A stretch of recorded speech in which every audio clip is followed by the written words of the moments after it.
All right, let's do something a little different today. We're going to step back in time, and we're going to build a county from the ground up right out of the wilderness. How?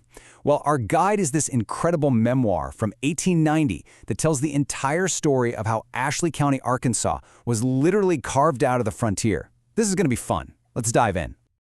The person who wrote our history back in 1890 kicked things off with this quote from Milton, and it is just perfect. You have to picture it. This is what the very first settlers saw. No towns, no roads, not even a single farm. Just this immense, wild, untouched landscape of hills and woods and streams. It was a total blank canvas. And that really gets to the heart of the whole thing, doesn't it? That's the big question. When all you have is land and a few determined people, how in the world do you build a community? How do you go from pure wilderness to a place with laws and an economy and a real identity? Well, that transformation is exactly what we're going to explore.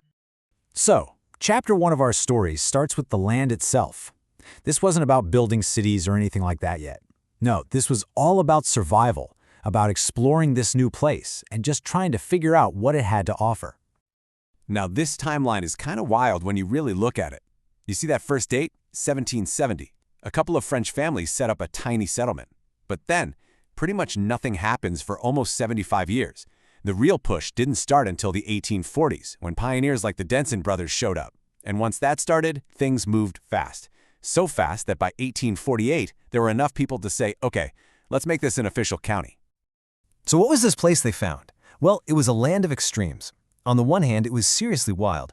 The forests were just teeming with bear, panthers, wildcats, you name it. But on the other hand, the land itself was basically a lottery ticket. The river bottomlands had this incredibly rich soil, absolutely perfect for farming. The whole challenge was turning all that wild into tame. Okay, so you have people on the land. What's next? You need structure, you need rules, you need courts and a government to turn a bunch of scattered settlements into an actual community. This next part is all about building the machinery of society. And you can literally watch it happen, one step at a time. Late 1848, it's official. Ashley County exists. A few months later, where's the first court meet? Not in some fancy building, but in a settler's log cabin. Then comes the jail, a real symbol of law and order. And finally, a few years after that, they put out a contract for a proper courthouse. You're seeing civilization being built right before your eyes. And this is just brilliant. This tells you everything about the time. This is an official marriage record, filed with the county. But listen to that last part. They both on their feet and appeared to look in fine health. It's so personal, so wonderfully direct. It just goes to show that even the most formal documents out on the frontier had this raw, human touch. Speaking of people, a county isn't just laws and buildings, is it? It's the personalities. It's the memorable, the quirky, the tough-as-nails people who give a place its soul. So let's meet a few of them. First up, we have the county's very first judge, William E. Willis. The memoir we're using describes him as a convivial, rollicking, big-hearted man. Basically, he loved a good time, loved to hunt, and had a very, let's just say, casual way of running his courtroom. And this is my absolute favorite story about him. So one day, an attorney is in the middle of a big speech, and Judge Willis is getting more and more distracted by a woodpecker just hammering away outside. He gets so fed up that he stops the entire proceeding, turns to the sheriff and says, "Mr. Sheriff, take a gun and kill that woodpecker. It interrupts this court." Can you even imagine that happening today?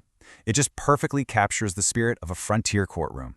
Then you had Reverend Shelton, who everyone knew as Jawbone Shelton. He was a hard-shell Baptist preacher, which was a very strict, no-frills denomination, and he was famous for his powerful, totally original sermons. People would come from all over just to hear him preach. And here's just a little taste of his style. When he was talking about the parting of the Red Sea, he just cut right through it all and said, "I do not know that the Red Sea did not frizz over for the children of Israel to cross on."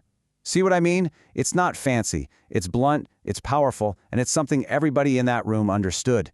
He spoke their language, and they loved him for it. Now we have to look at a man named F.A. Switzer, a figure who really represents the complicated and often brutal reality of this era. The source material is very direct, listing his early career as a trader in Negroes, horses, and mules. And let's be perfectly clear about what that means. He was a slave trader. It's a really stark reminder that this pioneer spirit and the wealth this county was built on was funded in part by the buying and selling of human beings.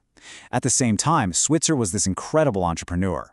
He saw the potential in the land and built a massive steam sawmill. And get this, he built it on the exact same spot that used to be the hideout for a notorious bandit. That's the paradox of the frontier right there, a place where industry and civilization could rise directly out of lawlessness and immense cruelty. And that entrepreneurial drive kicks off the next big chapter, the economy. The settlers had the land, they had the resources.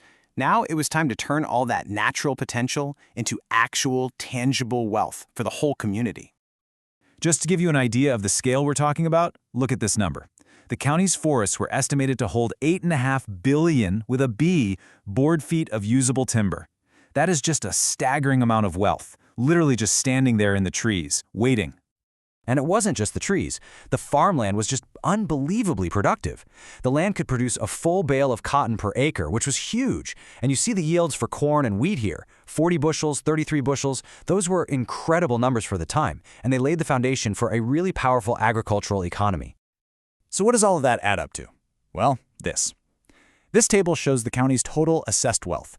And just look at the jump in only 4 years, between 85 and 89.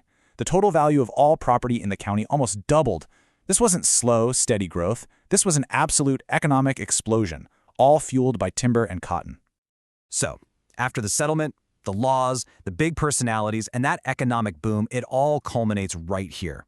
We land in the year 1890, the year our source was written. Let's take a quick look at the community they had finally built, all centered around the county seat, Hamburg. And you gotta love the origin of the name. You can still see its practical, frontier roots. Why is the town called Hamburg?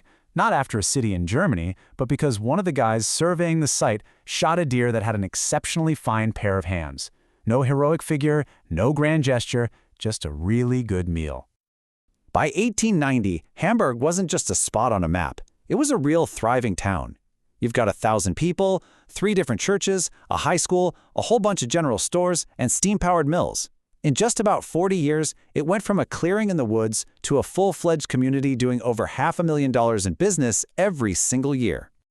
And if you want to know what powered that town, this chart tells the whole story. It really sits on 2 main pillars.